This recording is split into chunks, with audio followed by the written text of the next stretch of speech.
সে আজ বহু বছর আগের কথা। পূর্ব বর্ধমানের ক্ষীরগ্রামের ধামাচি পুকুরের পাড় দিয়ে যাচ্ছিল দুপুরবেলায় ভানু দত্ত নামে এক শাঁখারি। হঠাৎ পিছন থেকে একটি বাচ্চা মেয়ে তাকে ডাকে ধামাচি পুকুরের পাড়ে। সে বাচ্চা মেয়েটির সামনে যেতে মেয়েটি বলে, শাঁখারি আমাকে দুটো শাঁখা পড়াবি? কিন্তু শাঁখারি বলে, মা তোকে তো পড়াতেই পারি, কিন্তু এর দাম যে 5 টঙ্কা। তখন মেয়েটি বলে, ক্ষীরগ্রাম শক্তিপীঠ যোগাদ্দা মন্দিরের পুরোহিত আমার বাবা, যা ওনাকে গিয়ে বলিস আমি শাঁখা পড়েছি, আমার জন্যে মন্দিরের কুলঙ্গিতে 5 টাকা রাখা আছে, ওটা তোকে দিয়ে দেবে।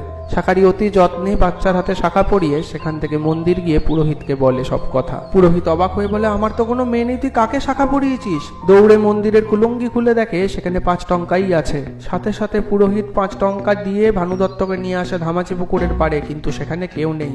শুরু হয় ভানু দত্তের নামে মিথ্যে বদনাম। ভানু দত্ত অতি অভিমানে জলে ঝাঁপ দিতে গেলে সময় যায় থেমে, বেজে ওঠে শঙ্খধ্বনি। পুকুরের মাঝখান থেকে দুটো শাঁখা পড়া বাচ্চা মেয়ের হাত দর্শন দেয় সবাইকে। তারপর থেকে এখনো প্রত্যেক পুজোয় ভানু দত্তের বংশধর মায়ের আদেশ অনুসারে মাকে শাঁখা পড়ায়। মা যোগাদ্দা 51 সতীপীঠের একটি শক্তিপীঠ। এখানে মা সতীর ডান পায়ের বুড়ো আঙুল পড়েছিল। কলকাতা থেকে ঘুরে আসতে পারেন দিনের দিনেই। প্রথমে কলকাতা থেকে পৌঁছান বর্ধমান, সেখান থেকে বর্ধমান কাটোয়া লোকাল ধরে নামুন কৈচোর হল্ট। কৈচোর হল্ট থেকে টোটো নিয়ে পৌঁছান মা যোগাদ্দা মন্দির। সারাদিন থাকুন। পুজো দিন এখানে 51 টাকায় ভোগের ব্যবস্থাও আছে, কিন্তু মন্দির গেলে একটু দূরে ধামাচি পুকুর দেখে আসতে ভুলবে না বন্ধুরা।